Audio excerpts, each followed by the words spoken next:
Ringing in the new year, Emerald. Yeah, and the president's already kind of started ringing in the new year. He gave a special address today, which we played in the last hour. But he's also had an incredibly busy year, from enacting travel bans, protecting Americans from the coronavirus, to brokering historic peace deals in the Middle East, and everything in between. Just, let's actually take a look back at the president's year, his accomplishments in 2020. Watch. Trump's 2020 started out with a bang, signing 2 trade deals in January. Phase 1 of the China trade deal followed shortly by the new USMCA that replaced the old NAFTA. The president also followed up on 2019's operation to take out ISIS leader al-Baghdadi with the assassination of Iran's notorious general Qasem Soleimani. But then came a new enemy, the novel coronavirus from China, but the president quickly taking action, restricting travel from China 10 days after the first U.S. case was confirmed. Didn't listen to my experts, and I banned China. We would have been in much worse shape. We would have been in, you wouldn't believe the number of deaths more we would have had if we didn't do the ban. And then we banned Europe also.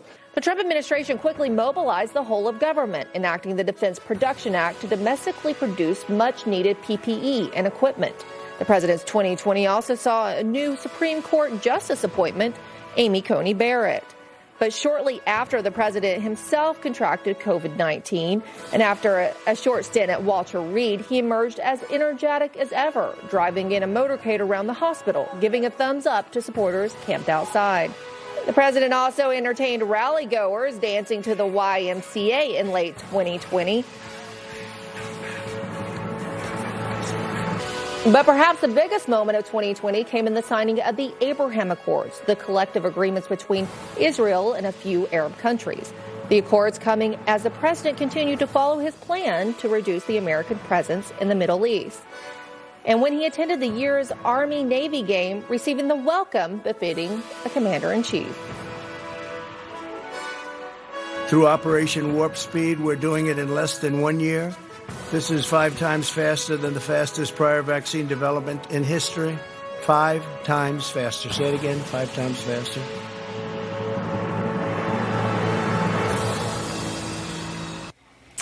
All right, joining me now with reaction, presidential historians Craig Shirley and Doug Wead.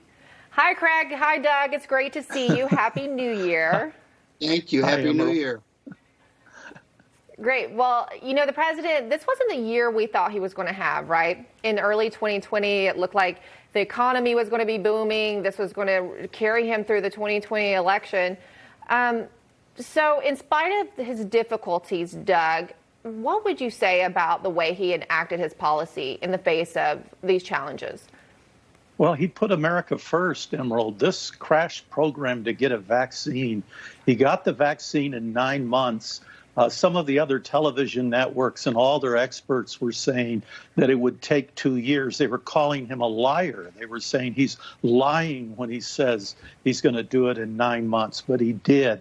It's a marvelous example of bringing the private sector and the public sector together. He was uniquely positioned to be able to do that. Obama wouldn't give the private clinics the freedom they needed to research, and a more Republican president wouldn't engage the public sector the way Trump did.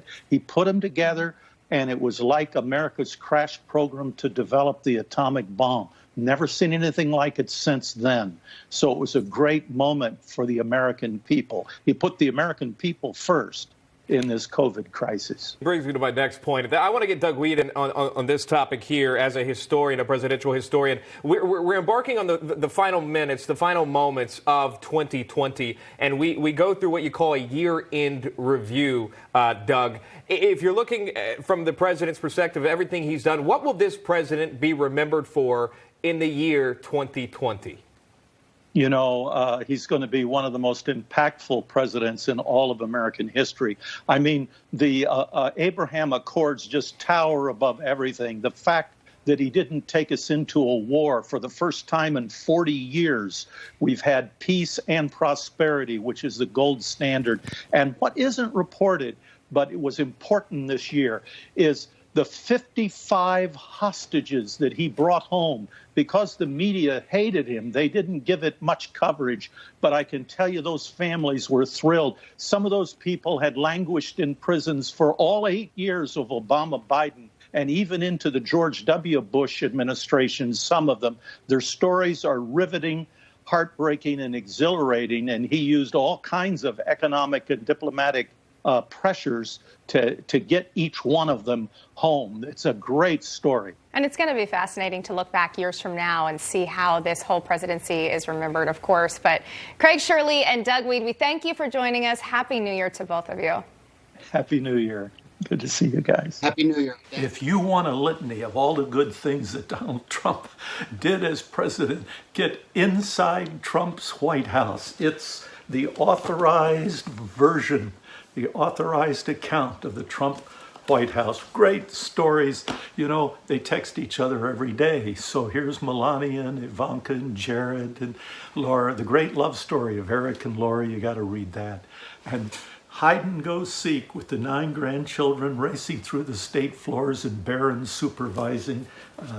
Here it is in Dutch, it's in Japanese and Korean and Chinese and all over the world. A great positive read of what our president accomplished in his historic years. Subscribe to this channel. It's the only way we know to defeat the censors. They change the numbers of views, they shadow ban, they throttle. The only way we've been able to try to get videos directly to our people is if they subscribe to the channel and hit the little bell. We're trying to survive this era of censorship, the new Soviet era of the United States.